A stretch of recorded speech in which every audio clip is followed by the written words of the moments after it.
Hey folks, we're still fairly early in the year here, and I figured today's episode would be a good time to remind all of our sysadmins about those maybe kind of boring sysadmin things that we should take a look at the beginning of every year. And of course, I'm talking about our business continuity plans, our incident response plans, our backup and DR plans, right? Those reports that you haven't dusted off for, 2 or 3 years, right? Well, hopefully it's been a little bit sooner than that, but you get the idea here, right? These are playbooks, essentially, that, you don't really need them until all of a sudden you need them. And when you're in that situation, you're going to want a clear, concise, easy-to-run playbook for dealing with a security incident, recovering from an outage, recovering from a major disaster, etc., etc. So today's episode of SysAdmin Weekly, I've got Eric Siren on, and we're going to talk about all of these types of plans, right? Incident response, disaster recovery, backup and DR, all that type of stuff. What should be in your plan, how you should test it, who you need to involve, and lots more on today's episode of SysAdmin Weekly.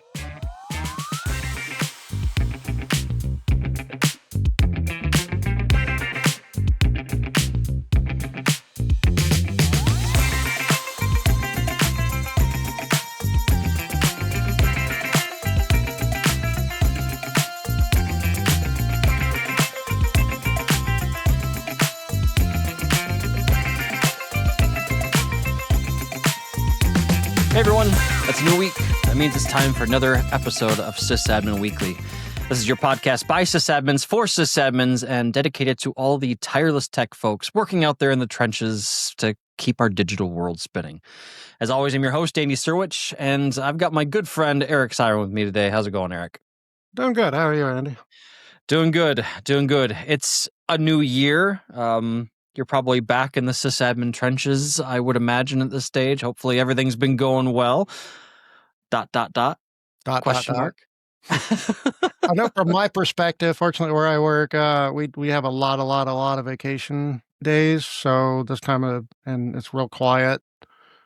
So a lot of people they take the holidays out. So it's a good chance for me to catch up on stuff that I've been putting off for a year.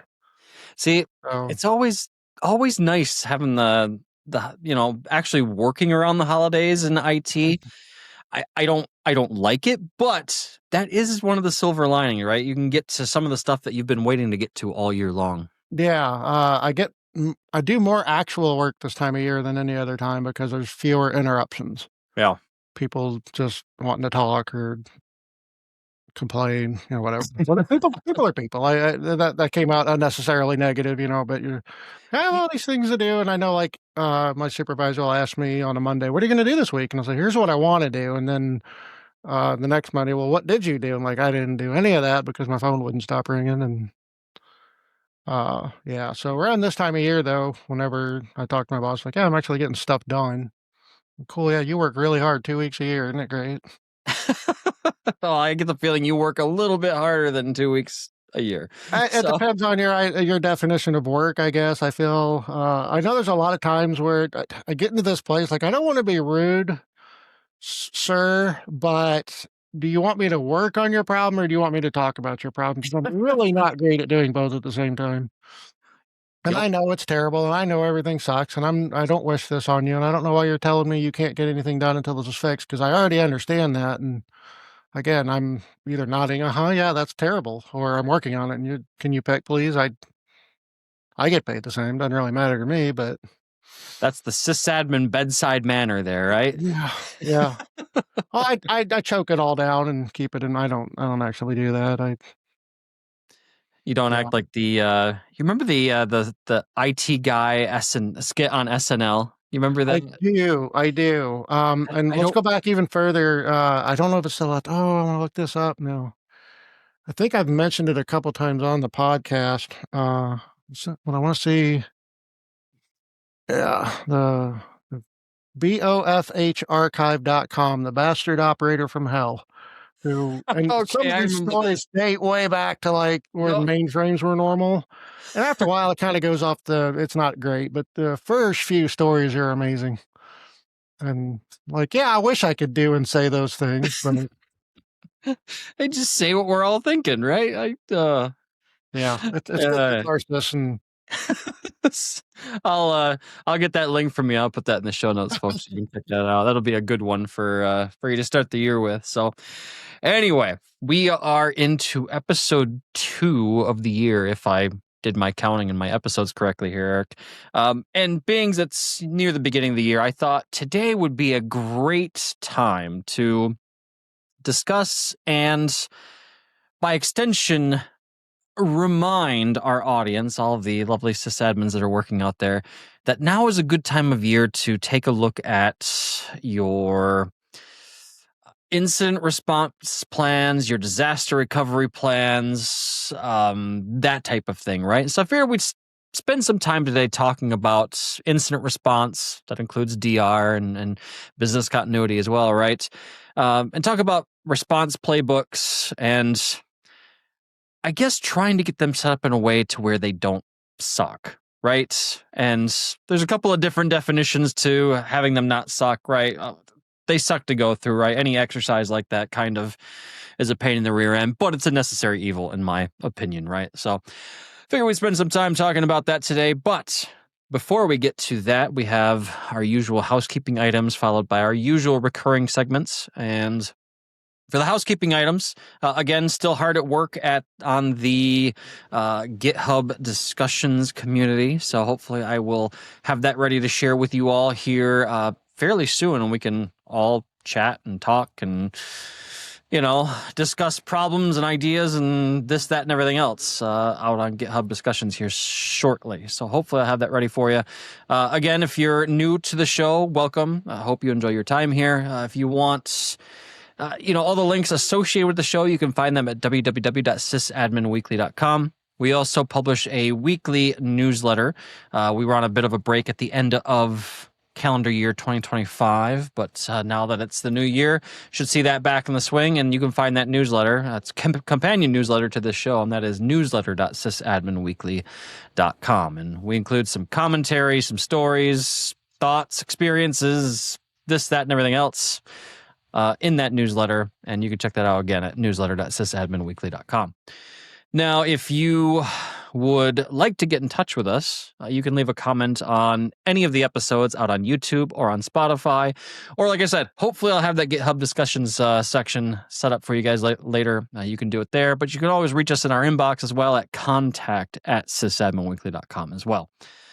Now that I've got my plugs out of the way, Eric, let's get to our regular recurring segment. And I guess I will start with our Nerd Hour segment. This is the segment of the show that does not take an hour, but that's what we call it. It takes, basically, it's the part of the show where my co-host and I talk about the nerdy, geeky things that we've been working on, either in our personal life or our professional life. And Eric, I'll let you go first on this one. What you been working on lately? Well, I got that huge project done. We're going to be announcing that soon, what that is going to be. Very cool. I think it's done anyway. I'm in back and forth with the folks who own it. What would you call that? Post-processing might be the closest word. Yep. So anyway, going back to some projects I've let languish, some of them for years, but one that I have had a lot of interest in is, well, so we did that episode not long ago on how the Hyper-V management story is garbage, right? It's just not great. Yep. And I had sat down years ago, like, I'm going to fix this. I'm going to make this problem go away. I don't like it. It's not good for me personally. And, if other people can benefit, that would be great. And I just got so far into what are the foundations of this going to be that I started building like this Windows management layer. You probably know what I'm talking about. I don't know that a lot of our viewers do, but everything in a Microsoft server has a WMI interface to it, which is Windows Management Instrumentation. I believe that's which is Microsoft's implementation of the Common Information Model. I believe that is correct, CIM, C-I-M. You'll see Web Services Management, WSMan for short. A lot of people think that's a Windows thing. It's not. It's standardized. Every server component that Microsoft ships should have a WMI interface for it, including Hyper-V. The story on WMI is kind of all over the place. A lot of confusing stuff. Uh, I I don't like the condition of that stuff either, and it scares a lot of admins because they're looking at like, um, so I've been working on, if I'm going to have a Hyper-V management layer, it needs to talk to WMI cleanly. Right. And I don't like a lot of the interfaces that exist, so I've actually been working on my own, and I've got like a 3 or 4-year-old project now that I kind of had to walk away from. So I'm back into that. That's my happy news. But also because I'm not an MVP anymore, I don't have access to the professional subscription for Visual Studio. They just released Visual Studio 2026. I'm just one of those weirdos who likes to use the latest version, and if they're not going to let me have it, that's okay. I don't have the money to pay for it. So I thought, well, what I need to do is become more cross-platform anyway. So I'm learning how CMake works. Oh, wow. And I've spent the last week learning how to, because you can get the build tools, which has the Visual Studio, not the Visual Studio, but the compilers, like Right. in my case, Visual C++, but also Visual Basic, C Sharp, F Sharp, all that. You can get the latest compilers at any time. They don't charge for that, and all the header files and all that. So you don't need, if you don't care about the Visual Studio IDE, you can get all the powers just by downloading the build tools. That's cool, but I don't really like playing around with a cl.exe, which is a compiler, and like, that's one of the nice things Visual Studio does for you, is it deals with all the compiler flags and switches and everything. Right. So can CMake, but I don't know how to use CMake, or at least I didn't. And so I've been spending my time learning CMake, retooling my projects to work with CMake. And I guess in the future, the benefit for users would be like if you don't want to use Microsoft compilers and you want to recompile the code that I distribute, well, I should know CMake well enough by that time that, yeah, if you want to use a different compiler, cool. And Nice. again, thinking long term here, SIM is cross-platform. It works on anything. It's just a standard. Right. And there are SIM utilities that function just fine on Linux.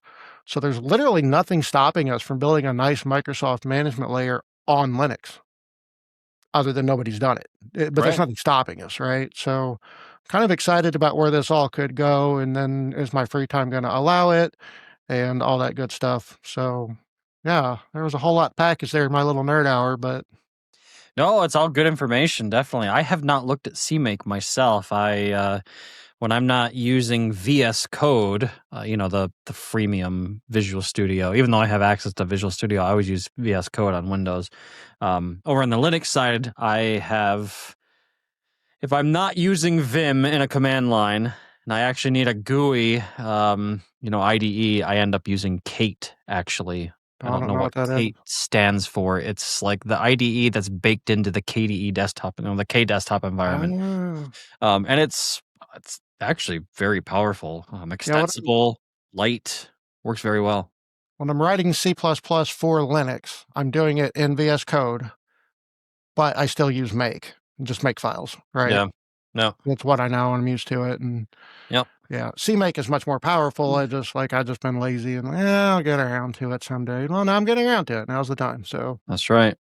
So, well, cool. I've been in the same kind of situation. There's a undisclosed side project I've been working on that hasn't left me with a ton of time, but for Christmas gifting purposes, I did make the time to do my own little nerd hour stuff. And so my wife does some authoring. She's a fictional author, and she's... I did not know that. Yeah. So she's been an aspiring author for a long time, and she's just over the last couple of months really, decided to go, whole hog into it. Good for her. Got rid of the part-time job so she could focus specifically on that. Good for her. And one of the things that she remembers fondly from her childhood was their very first computer was one of those old. It was like a hand-me-down on a hand-me-down. It was like one of those early green screen 286s. And she remembers using, like green screen text-based Word Perfect and basic spreadsheets and all that type of stuff, right? So she wanted to try and see if we could at first procure one of those old machines. And I'm like, that'd be cool, but I wouldn't trust it at all for anything, right? Because they're so old, right? Let alone actually storing like authoring and written files on floppy, like not a good idea. Let's not do that. So what I ended up doing is I had a spare Raspberry Pi 4B lying around the house that I ended up putting Debian Stable on, and I jacked the frame buffer font like as high up as it'll go. So nice big font. I have it's all command line. I have an account made for her that auto logs in. It launches Tmux in green mode. So there's the green, really big font, right? I loaded up Word Grinder, which is like a equivalent word processor inside of a CLI. There's SC-IM. Don't ask me what it stands for, but it's a spreadsheet application. I also included a text-based calculator. Do you remember Midnight Commander? That's the old. Yeah. So I've got Midnight Commander loaded up on that thing for file management. What else did I put in there? The old Fortunes app. So you like launch Fortune and it gives you a random fortune, right? What else? A couple other things, and it wouldn't be a Zork here in a minute, man. What do you? It's funny you mentioned that. It's funny you mentioned Zork, because I did load up 2 open source kind of games that would always come pre-installed, but you kind of ignore them because you are always doing other things. So I included Adventure, which is the old text-based adventure type game, and then Moon Buggy, which is just like it's all in ASCII art, and it's basically you're driving this little moon buggy left to right on a screen, and you have to jump over these gaps, these holes, right?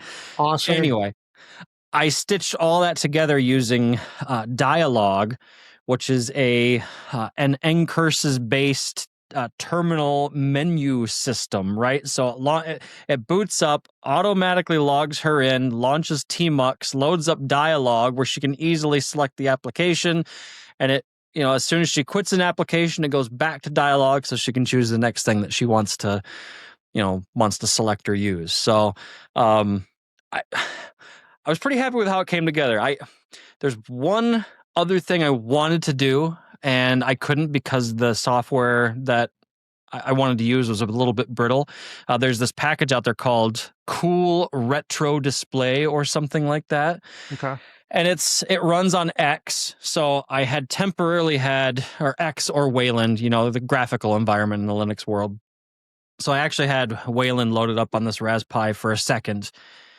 And what this cool retro terminal thing was supposed to do is it would actually display like a picture of the plastic border of an old monitor around the edges of the screen. Nice. And then it would actually simulate the curvature of the old glass monitors. Nice. And you could actually see the refresh rate on the monitor. Like it really kind of had that retro feel, but it would only launch properly automatically like 30% of the time. Oh man. And so it was just too brittle to put in an easy to use package, right? So anyway, that's my nerd couple hours for the episode. But it was a fun one. It's really cool. Now I'm like, all right, you got Quattro Pro going on there. You got WordStar. Oh yeah, WordStar. I haven't thought about that in a long time. No. So Word Grinder is very similar, very same vibe. But the only thing that it doesn't do, for some reason, it has very simple formatting capabilities. You can't indent. It does not have the ability to indent. So there's another text-based word processing app called JoDoc or something like that.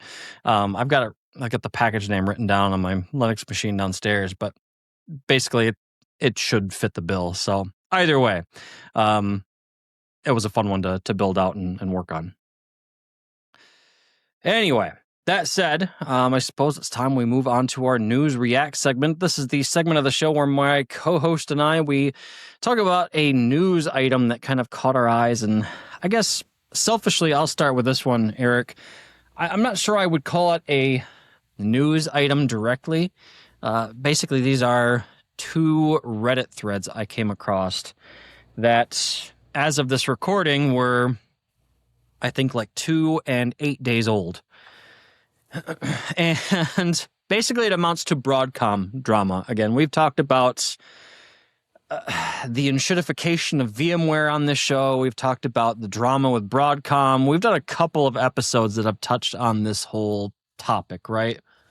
And these two stood out to me because the drama's not over for folks. Clearly, it is still going on. So one of these two posts I saw, basically they had decided that, like, okay, we have a lot of VMware expertise in-house. We're migrating to AWS anyway. It's not going to be done. That project's not going to be done until, before our licenses are up on the 31st. But that's okay because we have perpetual licenses, right? We have plenty of expertise in-house. We'll be fine.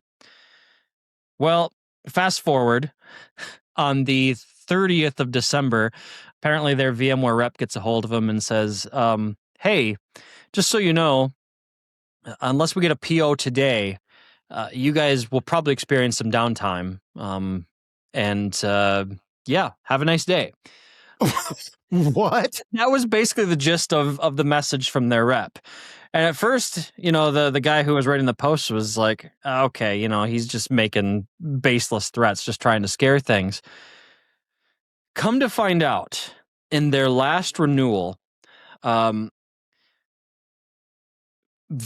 aka Broadcom, had pulled the rug out from underneath them and had sneaked in a clause that basically had them forfeit their perpetual licensing rights.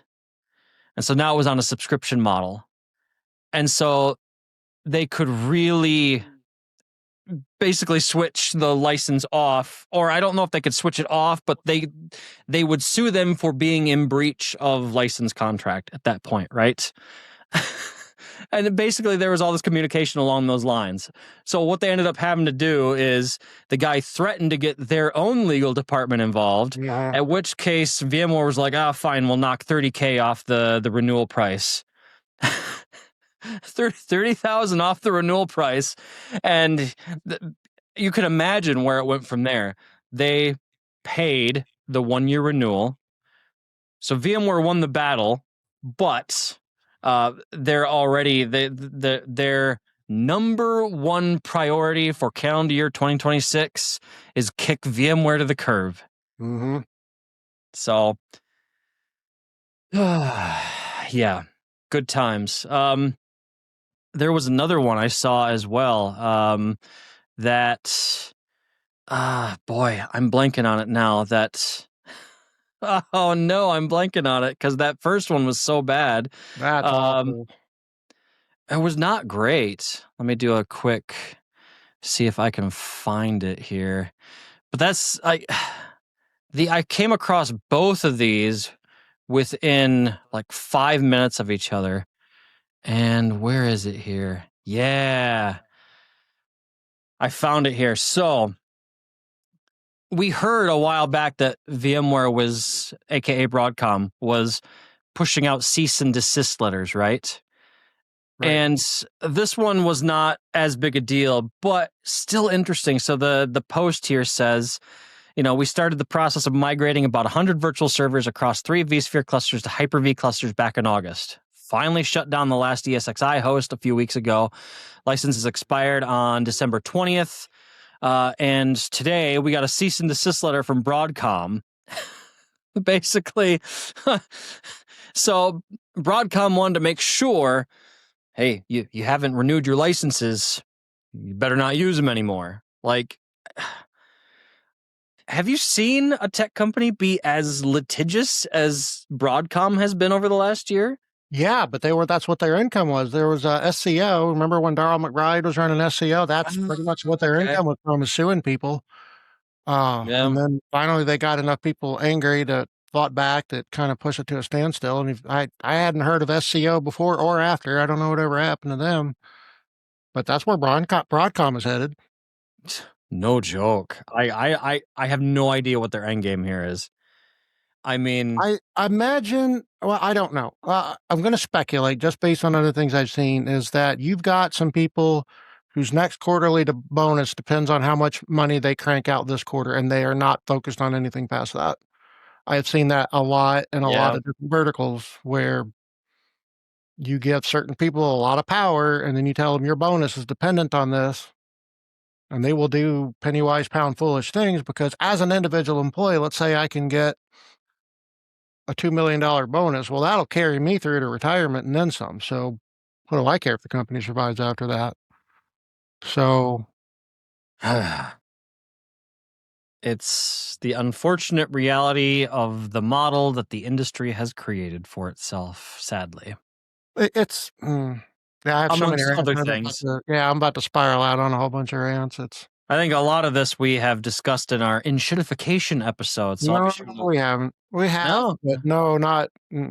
not as far as you want to go with it. Sounds like we'll have to do a second episode on that topic. During my MBA class, I got in trouble because I didn't get in trouble, but I kind of got a side eye because I incorrectly, my fault, incorrectly conflated salespeople in the tech world with all salespeople everywhere at all times. And so, but I was actually, what was really happening is in my head that when I was talking about salespeople, that's all I was thinking of. I wasn't casting the net wide enough, but we had some actual like regular sales folks on there, the kind of people that you don't want to strangle. And I really upset them and shouldn't have done that. That wasn't nice, but it's like, oh, I didn't mean you. And, sure. Your sales friend. Is that who yeah, I messed up. Sorry. But yeah, tech sales you get me started on that. You got a good hour. Sounds like our next episode to record. Yeah. All right. So, anyway. Well, Eric, how about you? Any news items you want to discuss before we get to our main topic? Well, I'll go quick. I just saw China is implementing so Chinese companies now have to source 50%. Let me careful, but like 50% of I think it's their tech chips have to be sourced from within China. They can't buy them externally.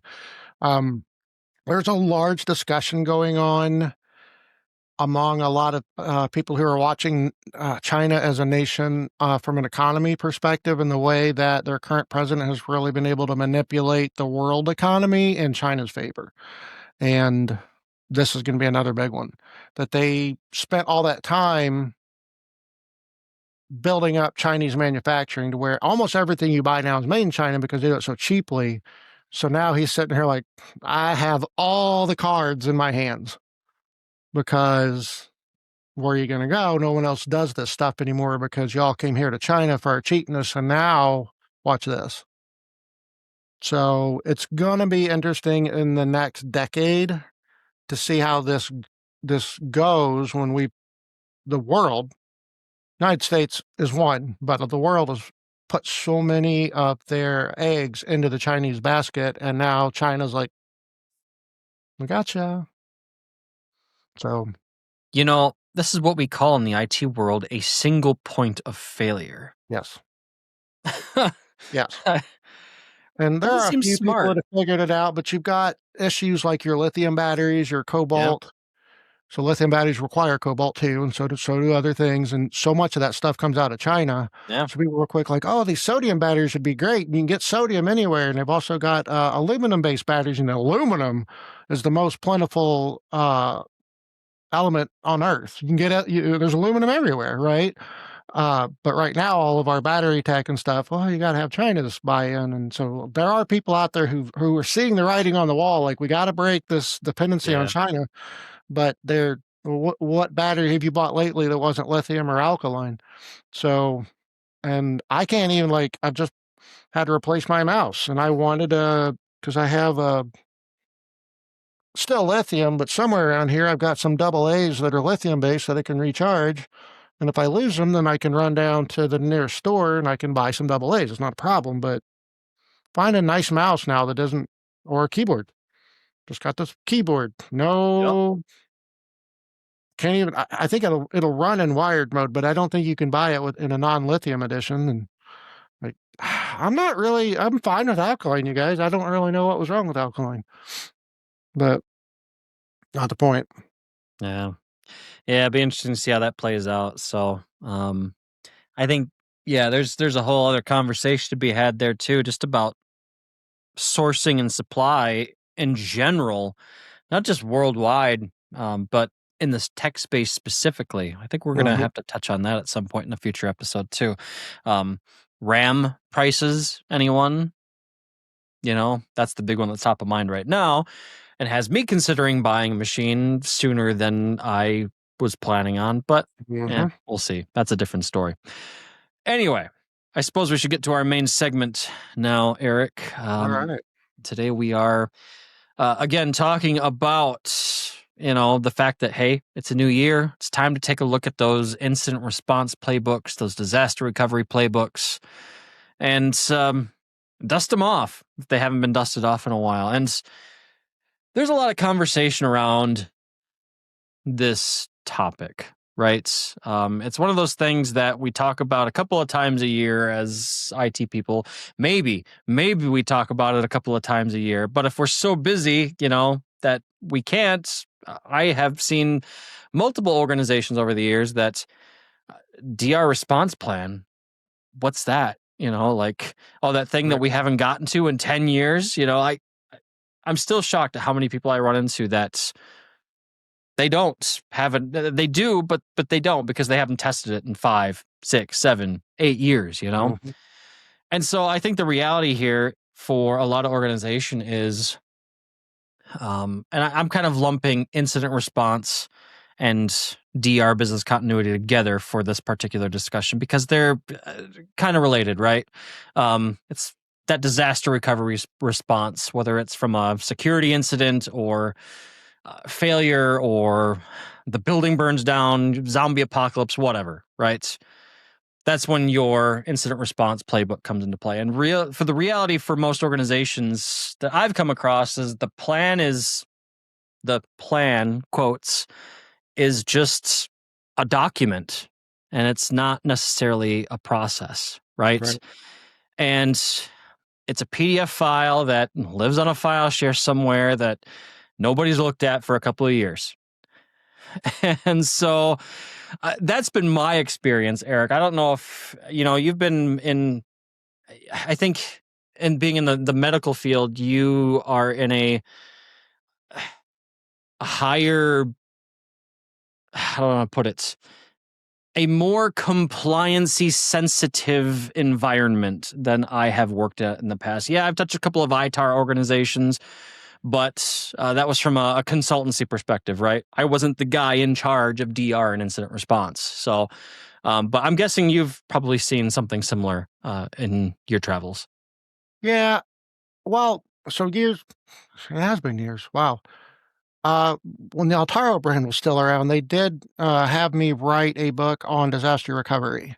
And I spent a lot of time, very little of the book has a whole lot to do with tech stuff. It really doesn't. A lot of it is about all the things you're talking about. We're just not doing it, time, et cetera, et cetera, et cetera. And one of the things that I mentioned in there frequently, hang on a second, I have a coffee delivery. Thank you very much. Appreciate you. One of the things I mentioned in there frequently is nothing breeds, you kind of get into a success mentality that it hasn't broken, so it's not going to break. And we kind of get salty at end users on this stuff because they're like, oh, well, it worked yesterday.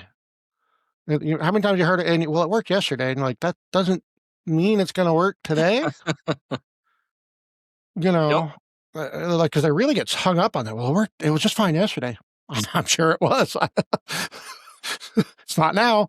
And it's the same thing though. Then we're in IT doing the same stuff with this DR. Like, well, we've never broken. We've never had a disaster. We're fine.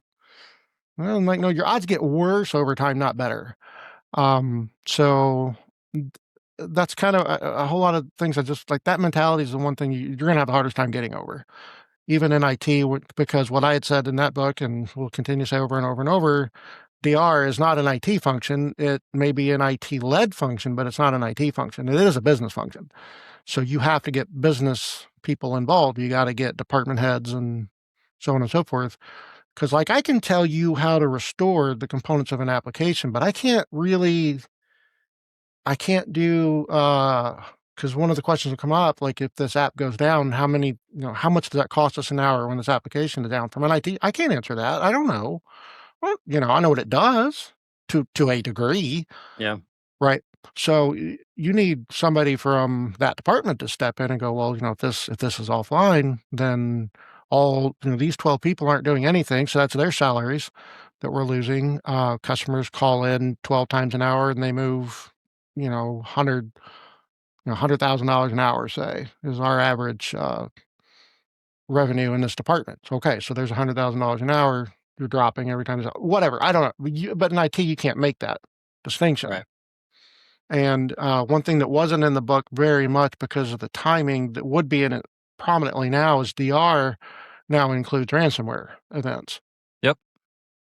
And it was in there, but it wasn't going to be front and center like it would be today, because now we're all at a much bigger risk of that being our disaster, right? I think ransomware would probably be the number one disaster that organizations face on what chances for, your risk profile. For sure. And I can say, because in my day job, we did research on this. We have data. While the previous 3 years, we saw a reduction in the amount of ransomware attacks, this last year, we have seen a massive resurgence of ransomware attacks. So, and the theory is that AI has lowered that barrier of entry, right? So maybe I'm not a super awesome coder, but, I can have GPT or whatever, there's a number of, threat actor focused LLMs on the dark web. I'd have one of those make ransomware for me, right? Here's what my projected attack chain is going to look like. I'm going to try and position the ransomware here, make ransomware for me that fits this attack model, right? So my day they were called script kiddies. You just find a script on the internet that would do it for you. Now we've got AI who can take it that next level, and yay, awesome. So those are the vibe coders who are actually getting paid, or the people who are breaking your stuff and stealing all your money. Certainly. But I mean, yeah, you're absolutely right. I think ransomware is going to be very much top of mind in terms of today's discussion around incident response plans, disaster recovery plans. And I think a definition here is definitely important, in that incident response plan really covers all of those things that you mentioned, right? Who decides, who acts, who talks to who does what. It processifies that whole thing, right? Documents it. That way everybody knows what part they play when shit hits the fan, And so I think when we talk about an incident, regardless of what kind of incident, the roles really matter more than the tools do. I mean, the tools are important, but they're more the how, right? And like you said, us as sysadmins, we know the how. We can recover that accounting application. I can't tell you if it's working properly or not, but I can recover it. I remember a case many, many years ago, sidebar here, where I had to recover a Great Plains database. Remember Great Plains? Oh, it's been a long time. That's still out there? Is it still out there? It's been many years since I've touched it. I feel like, don't quote me, but I feel like it's been displaced by Dynamics, but I could be wrong. I remember I used to have to support it a long time ago, though. But I remember recovering this database and going over to the accountant's office and like, hey, things should be working again. They look like they're accessible. Can you take a look? Oh, yeah, it looks good. Oh, by the way, while you're here, how do I do this accounting thing? I don't even remember what it was. Yeah. I'm just like, I don't know, man. I don't know. I'm not an accountant. Like, you can reach your app. I'm glad it's working, but I can't answer that question for you. That age-old IT thing. If it plugs into the wall, we support it, right? I have the key. The coffee machine didn't work for me this morning. Oh man. Oh, okay. You know, Sorry. this is another sidebar, and this probably needs to wait for another episode. I think it was my second IT job, my first enterprise IT job. And the whole, if it plugs into the wall, we support it thing is really what made me think of this. I had to disassemble a payphone one time, get all the money out of it. And it was actually company owned. Like the company owned it. Really? Yeah, but it was just, I don't know, it was just this really weird thing. Anyway, that's a whole different story I'll have to tell sometime. But I remember sitting there prying this thing apart, like, why? Why are we doing this? Like, we were decommissioning it, but still, like, anyway.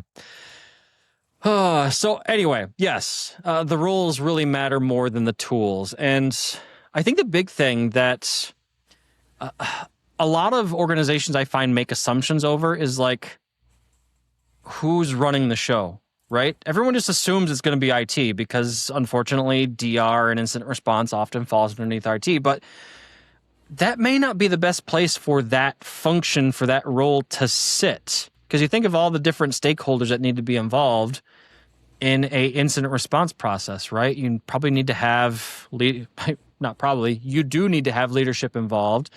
You know, if it's a manufacturing facility, you need to have the floor manager involved as well too. I mean, all the key stakeholders in the organization need to be involved. And is IT best positioned to lead the effort? I think that depends on the organization, but larger organizations, probably not. There probably needs to be quarterbacked by somebody on the leadership team, and in my opinion, right? Now, maybe that's a CIO, maybe that's a CISO, or whoever. But you're also going to have your technical responders, us sysadmins in the trenches. You're going to have people doing communications, especially if it's a security incident. Now you need to start asking questions like, do we need to notify the public? Are we a publicly traded company? Are we required by law to report whatever happened, right? There's all those kinds of things that go into this conversation as well, too. So you have to have your communicators in the mix. There have to be people available that can make decisions, right? So maybe I'm not able to recover, I don't know, yesterday's backup. I have to go back a little bit further. Who makes that decision that that's okay, right? What's the good restore point? Again, using that as an example, that's not the only decision that's going to come up, but these are the kind of things I think of when I talk about roles mattering more than the tools. And I see a lot of nodding on your end, Eric. I think you're in agreement with me. Yeah, you're almost reading my skull here, so that's great. Yep. Okay. Anything to add before I move on to our third point? I think I'll probably want to come more back in the later segment with some of my thoughts as kind of a summary. Sounds good. So I wanted to then kind of move now to, we've talked about the plan, why you should have a plan, why roles are important, who needs to be involved in a response action. I guess this is from years of experience in handling incidents of varying types over the years.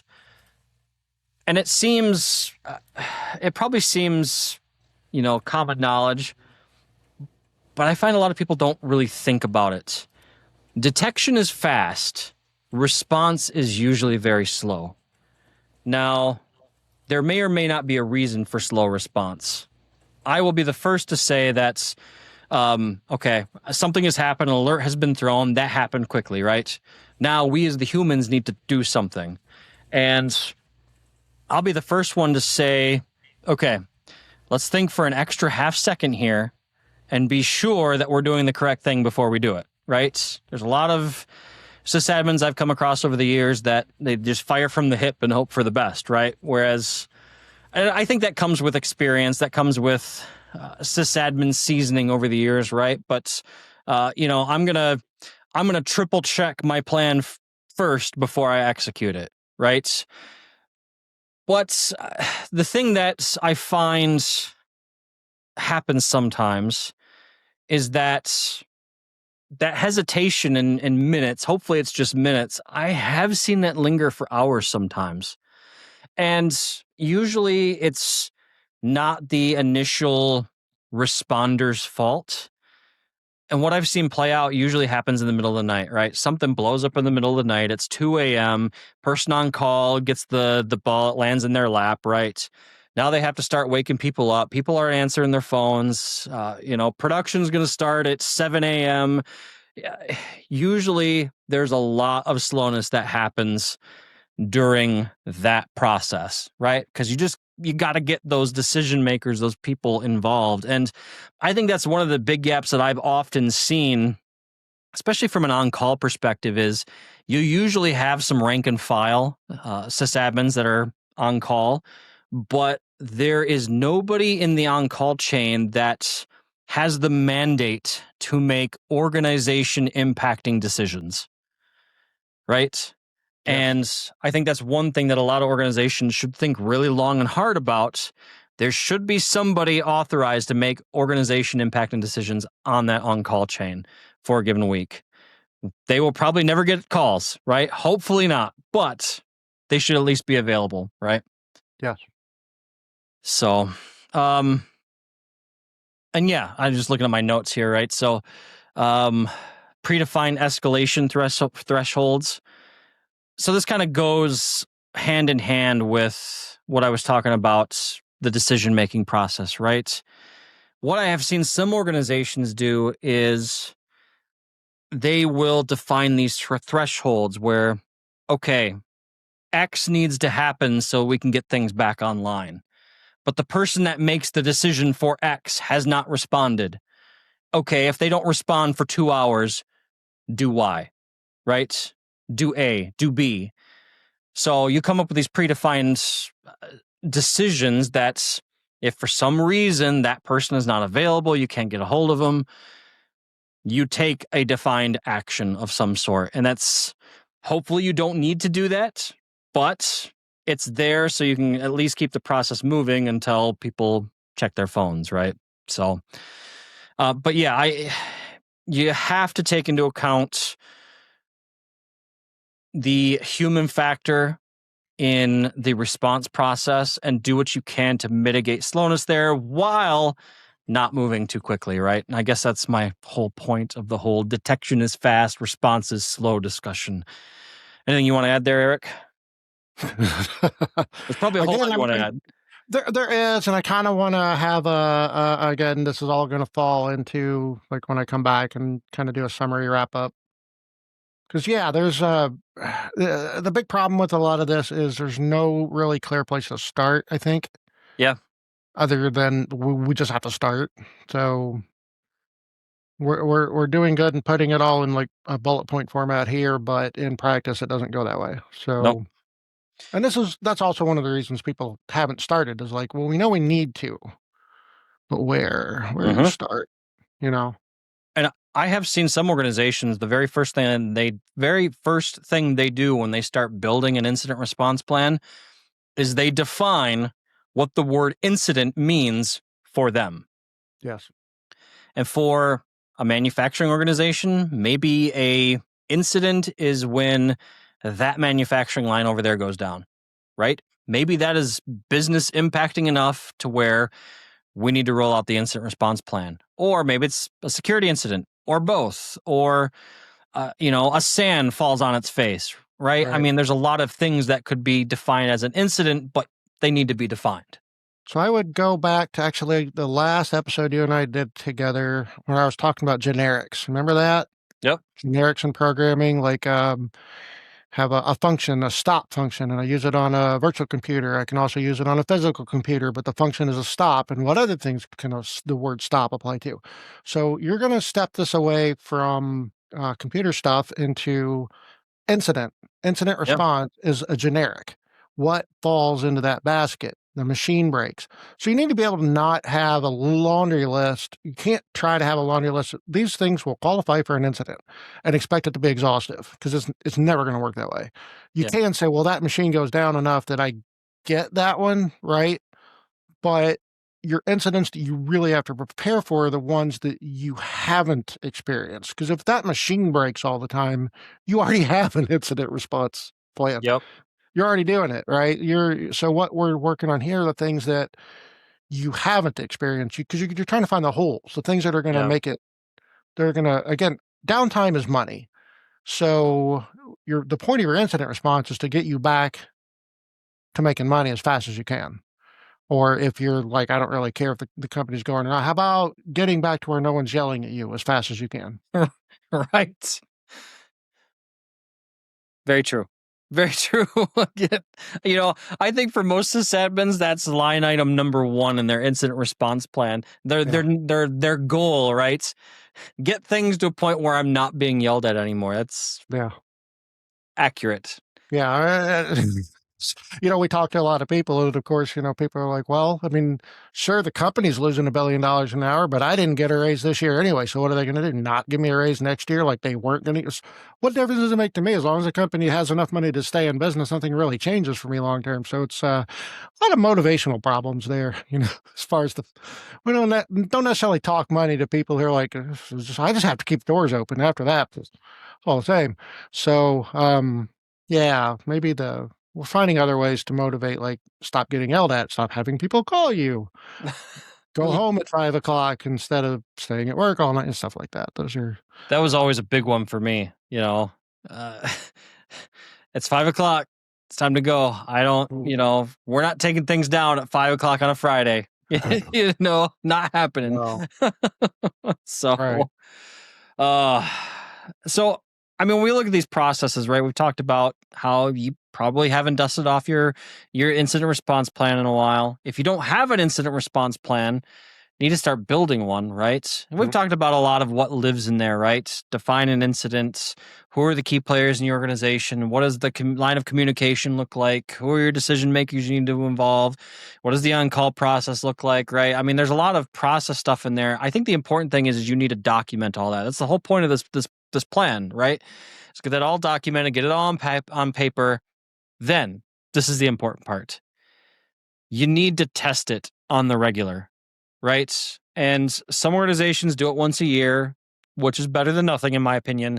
I think the sweet spot personally is like every 6 months, but it's going to be determined by your organization, right? What your risk tolerance is. But the organizations I've seen that do it well, they do it every 6 months. And it's that tabletop exercise where you get all of those key players in a room, you all sit down, and zombie apocalypse happens. What do we do? What happens? Right? How does this affect the business? Play it out, right? Play out the whole process. And that typically will surface some breakage in your process. And I just use zombie apocalypse as an example. You want to use realistic failures, right? So realistic failures for your tabletop exercises. So fire happens in the data center. What do you do? How does that play out? Come up with those probable incidents and actually play it out. And at the end of every tabletop exercise, there's a couple of key things that you should ask yourself. What went well, right? What didn't? What confused the team? What things were surfaced that we didn't know about? What slowed the process down, right? And that's all stuff that you should document. That way you can improve the plan on an ongoing basis. And I think the biggest struggle that I have had in this particular doing these tabletop exercises, Eric, is making sure everybody is present and there, right? And I mean, you could make the argument that, hey, it's like real life. We can't guarantee all these people are going to be there, right? Good point. No. But at the same time, right, you can also put in some processes and plans where if person A isn't here for this function, go to person B. So you can actually play that out in your tabletop exercise that day. But that all said, there have been cases where I've been sitting at the table. We're playing this out, and person A isn't there, and they're not here. Something came up, right? We'll just omit their section of the tabletop exercise today. No, we shouldn't do that. That's not a good idea. But at that point in the game, I wasn't really at a place where I could protest too much in my career, right? You know what I mean? Yes, I do. So, but I have seen that play out multiple times. How about you? Any tabletop stories? Well, and so now I'm going to do my wrap up, sort of. All right, go for it. I'm cheating a lot because and I just completed a tabletop exercise yesterday, right before you suggested, hey, what if we do a segment on it? And I'm like, perfect. It's almost like you've been talking to people behind my back. It's great. Good timing. All right. So I have a lot of very recent stuff. So when you're setting up a tabletop, one thing that worked out great is, with this community, this is going to hit very well. Imagine you are the dungeon master for a Dungeons and Dragons game that all your company's coming to. So you have to build a scenario that is plausible, right? So it could be, ours was a security breach incident, but playing out from a user calls in, they're getting MFA bombed. That's where it starts. Okay. And it plays out all the way through. And they were specific to, so we didn't, my organization is much too big to get everybody in a tabletop, right? So they kind of go group by group and they break us down into smaller, more logical things. Like the call comes from the help desk to your group because the MFA they're getting has to do with your guys' tech, right?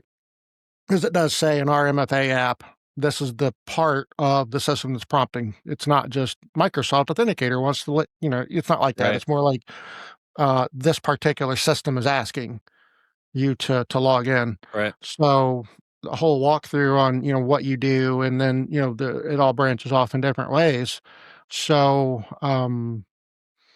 a lot of it was to kind of see also how things organically play out, right? Because they brought us all in a room and like, this happened. And then they all just stop talking and they just wait. And then me being a person uncomfortable with silence, I start talking. That's me too. Here's what I'm going to do. Right. So as it went along organically, I'm kind of the voice of the group, but not because I have any particular powers or anything. It's just, I filled the silence. And so I kept going. And so, what are you going to do? What are you going to do about this? What are you going to do about the other thing? And, part of the exercise was that there was a critical person who was not present. Somebody that I would ordinarily rely on for a great number of things, like that person you cannot call. He is up in the boundary waters. He can't get phone. He can't help you. You do not have him. You have to work without him. Okay. Right. That was part of the scenario that was set up. And now it's very, very insightful. And the one critical thing is it is what I would call a thought experiment. Yep. Because there's no active thing, there's nothing happening or everything. And you and I have talked to each other enough that you know how I get really frustrated with people who will sit down and they'll work all the way through a thought experiment and come up to a conclusion that sounds good but is ultimately wrong. Yeah. So if you're going to do a thought experiment, don't do it alone. Don't do it in an echo chamber. Yep. I had people there who, when I would say something, they would challenge me on it. Well, what about, or did you think of, or hold on. You know what I mean? Yep. You got to have people to challenge you. And they came out, walked away with a bunch of like, here's some holes in our, the way that we do things. Because their spots were like, I literally, if that happened, I don't know what I would do. I don't know. Right. Yep. And of course I was able to kind of go through it like, well, but I've already got, because this thing's going on, I've got this group on the phone. I've got that group on the phone. They're going to have a representative there. So I'd be like, this is not my area of expertise, but that's why I have them on the phone, is to let them call it out. Unfortunately, like the big thing that came down for me is they felt like I didn't bring management in quickly enough. All right, that's fair, because I'm the kind of person that I'm always riding that line of am I being informative or am I being obnoxious? And I always think I'm being obnoxious, so I don't want to bother. And he's like, but this sounds like this could be a ransomware thing. And, the billions of dollars we're going to, I'm like, no, you're right. But, but you have to be willing, really willing to go, yeah, I didn't do that right. Thank you for the feedback, and okay. And then the question was, so how are you going to work on that? Well, I don't really know yet, but yeah, at least I see it as a whole, right? Yeah. I think this is one of those areas where I see the opportunity for sysadmin growth because it definitely surfaces some things that, from where you sit in the org, maybe you don't know about, or this team didn't expect that to happen. And I have seen people get all bristled up in an incident response simulation, right?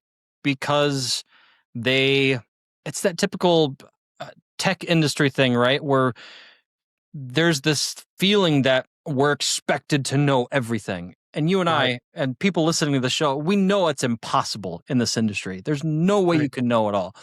And so I feel like this process surfaces that situation quite frequently. But that brings me to my final point of this particular episode is that post incident review, right? Where, okay, we've done the tabletop exercise.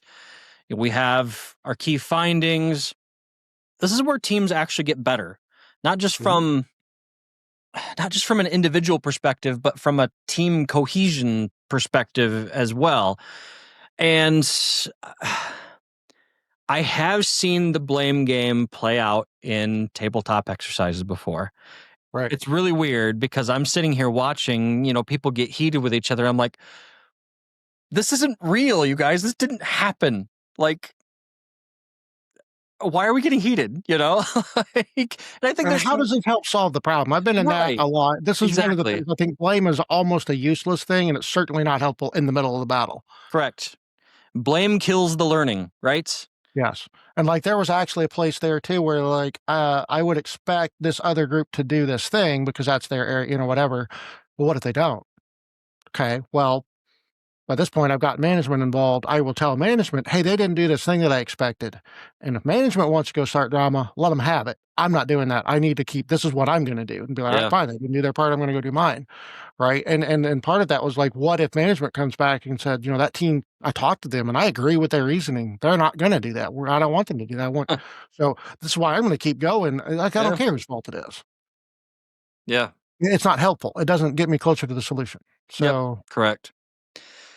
And so one of my key takeaways for this episode is after you've gone through that, that simulation process, you need to have a post-incident review, not just a document, but a meeting, sit down, talk about it. What improvements can you make in your process?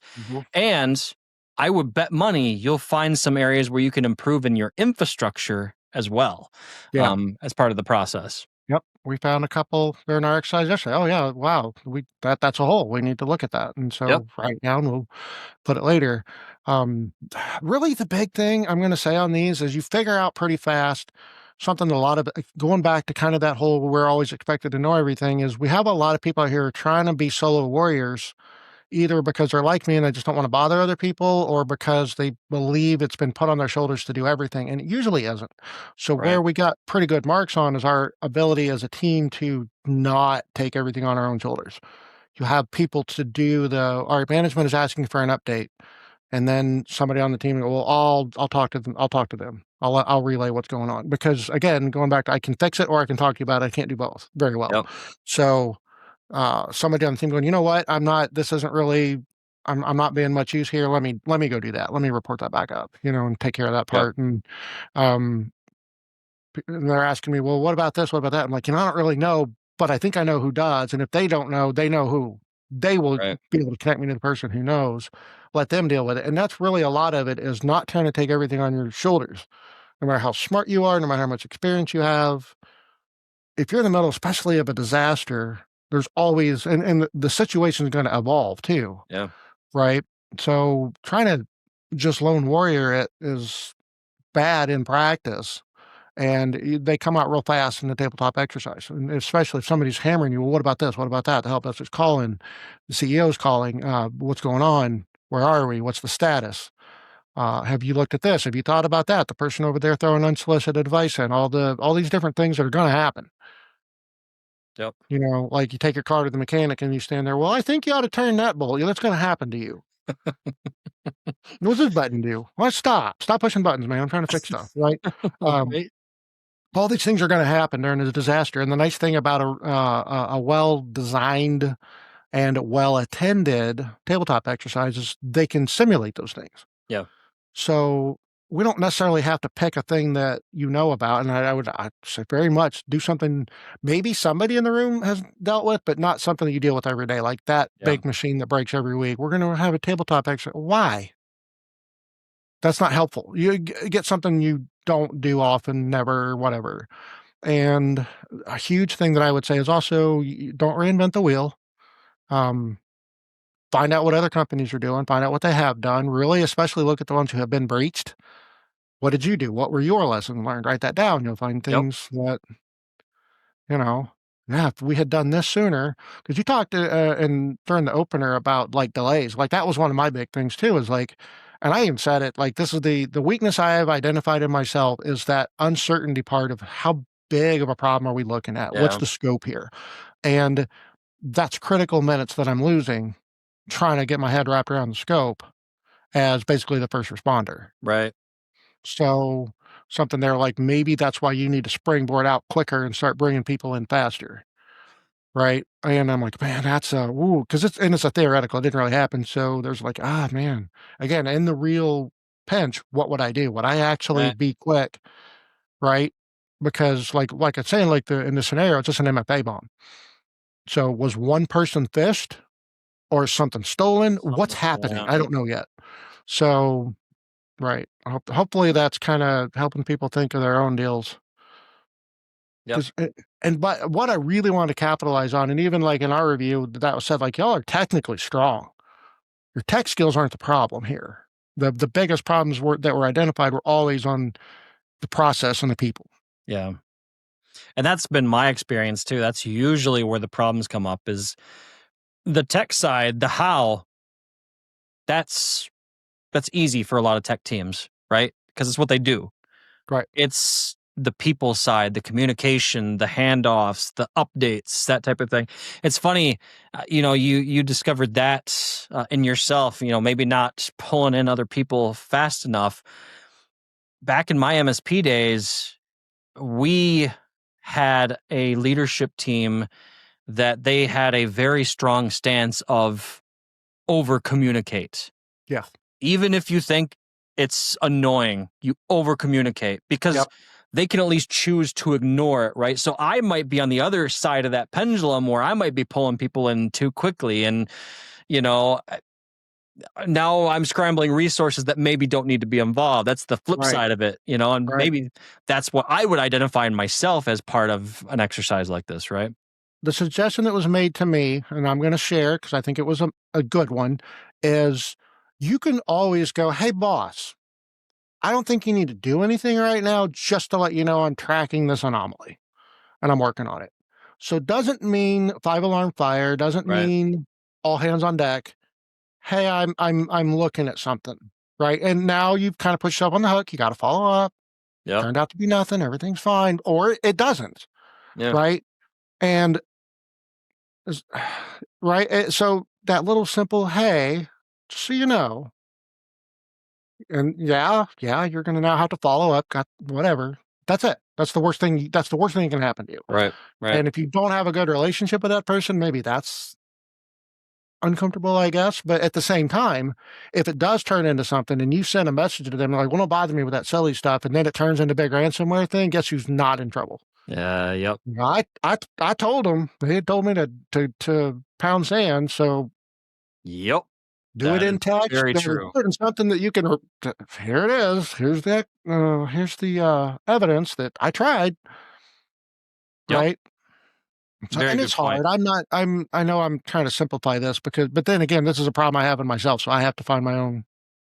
Right. Yeah. So Right. it was a good suggestion. And one more thing I do want to put in before we wrap, something that our organization does that is going to address directly something you said earlier is they have a group of people with authority who are in their own on-call rotation so that you can call that and somebody with authority has to answer. Right. Right. And so you get these powerful decisions made. So, like, again, I work in healthcare and I work with Citrix stuff. So, what happens when a ransomware session is starting on a Citrix box that's shared by somebody who might be inputting vital patient information in another session? I got to take that thing offline. I'm going to mess somebody else up. Right. And so, because that they threw that at me, and I'm sort of like, I'm just going to shut it off and then apologize, probably. And then they're like, well, okay, all right, you know what? And there was a talking through on that, right? It's got to be within your organization. Is like, is that actually an appropriate response? You know, that has to be talked through. But that was a nice monkey wrench. They just kind of threw it straight out there. Yeah, you got a ransomware thing starting in the Citrix box with, Dr. James is in there doing this thing with his life-saving procedure. What do you do? Like, I panic. That's what I do. I don't know.